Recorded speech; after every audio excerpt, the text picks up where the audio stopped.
Apa itu proses bisnis? Proses bisnis adalah rangkaian kegiatan yang saling berhubungan dalam sebuah entitas atau perusahaan untuk menghasilkan produk atau layanan. Coba kalian perhatikan handphone yang sedang kalian genggam. Dari mana handphone tersebut dan bagaimana cara membuatnya? Berbagai fasilitas yang kita nikmati saat ini melalui berbagai rangkaian kegiatan agar sampai kepada kita, melalui berbagai macam proses yang disebut dengan proses bisnis. Lalu, apa itu proses bisnis menurut para ahli?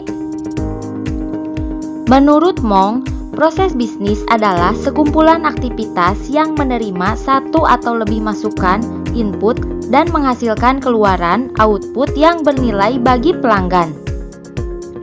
Menurut Ramler dan Brace dalam Siegel, proses bisnis adalah sekumpulan kegiatan dalam bisnis untuk menghasilkan produk dan jasa. Menurut Davenport, proses bisnis adalah aktivitas yang terukur dan terstruktur untuk memproduksi output tertentu untuk kalangan pelanggan tertentu. Manfaat proses bisnis. Proses bisnis yang dirancang dengan baik dapat memberikan berbagai manfaat. Yang pertama, menekan pengeluaran dan resiko. Yang kedua, menghindari kesalahan manusia, meningkatkan produktivitas, memuaskan pelanggan, dan efisiensi waktu. Perusahaan yang tidak merancang proses bisnisnya dengan baik akan mengalami kegagalan dalam mencapai tujuannya. Lalu, apa dampak kegagalan dalam proses bisnis? Yang pertama, sulit menemukan inti masalah. Ketika perusahaan mengalami kerugian, maka perusahaan sulit menentukan bagian mana yang harus diperbaiki. Karyawan tidak bersemangat karena job desk yang tidak jelas. Boros waktu dikarenakan uraian kerja yang tidak tepat. Dan pengeluaran meningkat dikarenakan perencanaan yang buruk dan menyebabkan perusahaan mengalami kerugian. Jenis-jenis perusahaan. Perusahaan adalah sebuah organisasi yang beroperasi dengan tujuan menghasilkan keuntungan dengan cara menjual produk baik berupa barang maupun jasa. Proses bisnis diperlukan untuk mencapai tujuan tersebut. Secara garis besar, jenis perusahaan berdasarkan kegiatan utamanya terdiri dari perusahaan jasa, perusahaan dagang, dan perusahaan manufaktur. Yang pertama, perusahaan jasa merupakan perusahaan yang kegiatan utamanya menjual jasa. Contohnya, kantor akuntan, hotel, perusahaan transportasi, bank, salon, dan lain-lain.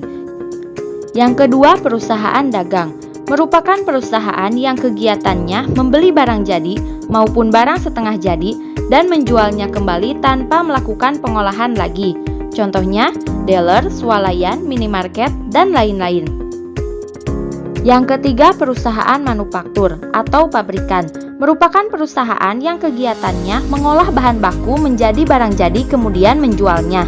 Contoh, pabrik sepatu, pabrik baju, pabrik kendaraan, dan lain-lain. Akuntansi dalam proses bisnis. Tujuan utama perusahaan dalam berbisnis adalah menghasilkan keuntungan. Hal ini dapat terlihat apabila perusahaan memiliki pencatatan keuangan yang baik. Perusahaan harus mencatat uang yang masuk dan keluar untuk setiap kegiatan bisnisnya, sehingga dapat diketahui berapa besar pendapatan dan bebannya. Apakah perusahaan mengalami laba atau rugi? Berapa banyak kekayaan ataupun utang perusahaan melalui laporan keuangannya. Kegiatan yang dimulai dari pencatatan sampai pelaporan keuangan disebut dengan akuntansi. Apa itu akuntansi?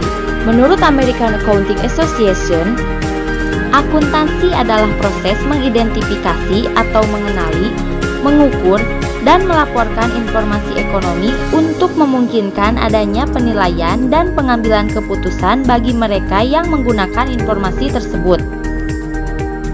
Menurut AICPA, akuntansi adalah seni pencatatan, penggolongan, peringkasan yang tepat dan dinyatakan dalam satuan mata uang, transaksi-transaksi dan kejadian-kejadian yang setidak-tidaknya bersifat finansial dan penafsiran hasil-hasilnya. Akuntansi dari sudut pandang lain. Akuntansi adalah seni dalam mengukur, berkomunikasi, dan menginterpretasikan aktivitas keuangan.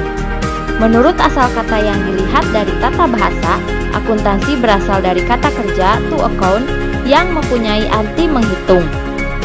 Akuntansi disebut juga sebagai bahasa bisnis karena melalui pencatatan dan laporan keuangan yang dihasilkan, para pihak yang berkepentingan dapat melihat apakah perusahaan sehat secara finansial atau tidak. Akuntansi merupakan proses pencatatan, pengklasifikasian, pengiktisaran, pelaporan untuk kemudian dianalisis dan dijadikan dasar pengambilan keputusan oleh pihak yang berkepentingan. Sejarah singkat akuntansi. Pada abad ke-14, pedagang dari Genoa mulai mengadakan pencatatan sederhana.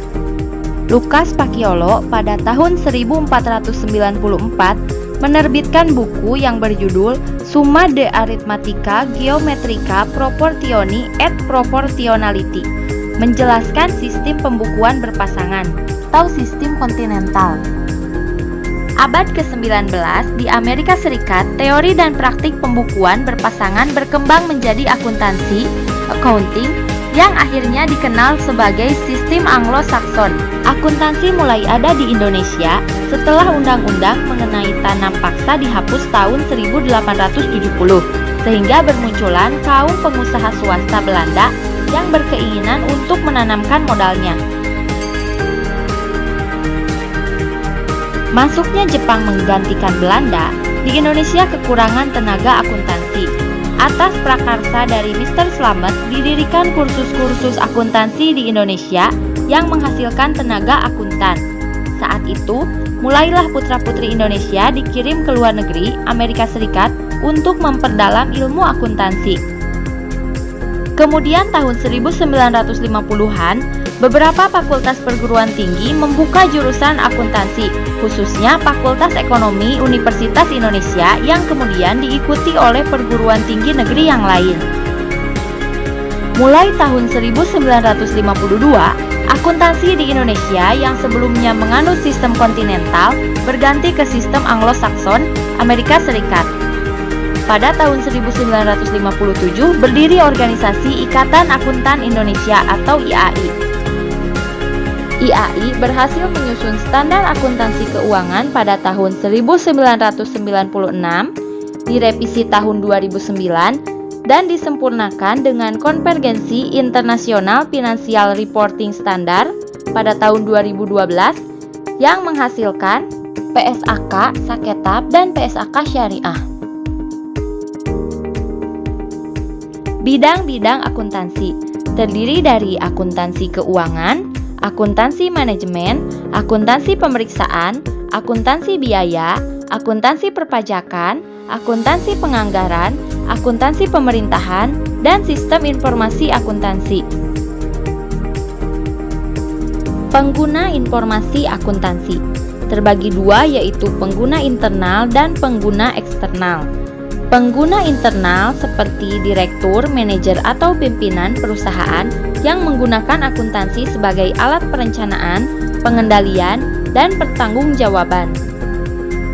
Pengguna eksternal. Investor memerlukan informasi akuntansi untuk memutuskan berapa banyak investasi yang akan ia tanamkan atau kepada perusahaan mana ia akan berinvestasi. Kreditor memerlukan informasi akuntansi perusahaan untuk menentukan besaran pembiayaan yang akan diberikan. Pemerintah memerlukan informasi akuntansi untuk menentukan pajak yang harus dipungut. Badan Pengawas Pasar Modal, saat ini OJK, memerlukan informasi akuntansi untuk mengawasi kebijakan keuangan perusahaan. Kemudian, ekonom, praktisi, dan analis memerlukan informasi akuntansi perusahaan untuk tujuan penelitian dan pengembangan teknologi di bidang keuangan. Profesi akuntansi. Yang pertama, akuntan publik merupakan akuntan yang memberikan jasa konsultasi keuangan dan pemeriksaan keuangan pada perusahaan. Akuntan intern adalah akuntan-akuntan yang dipekerjakan oleh perusahaan untuk membantu melakukan pencatatan dan penyusunan laporan keuangan perusahaannya. Akuntan pemerintah merupakan akuntan yang bekerja di lembaga pemerintah seperti dinas-dinas, OJK, BPK, dan lain sebagainya. Yang selanjutnya yaitu akuntan pendidik, yaitu akuntan yang bekerja di lembaga pendidikan untuk memberikan pembelajaran mengenai akuntansi seperti dosen maupun guru.